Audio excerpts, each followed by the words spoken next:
Hello everyone! Welcome back again to my YouTube channel.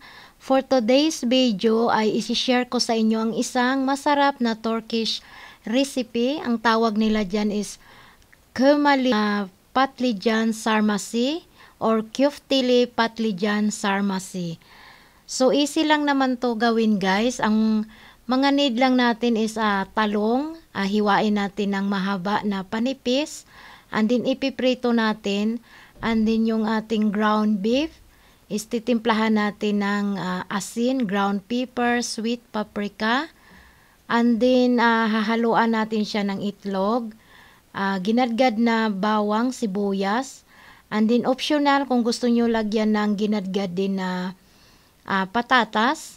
And then lalagyan natin siya ng breadcrumbs. So halo-haloin lang yan lahat and then ifo-form natin ng pahaba and then ilalagay natin sa gitna ng talong at gagawa tayo ng sauce.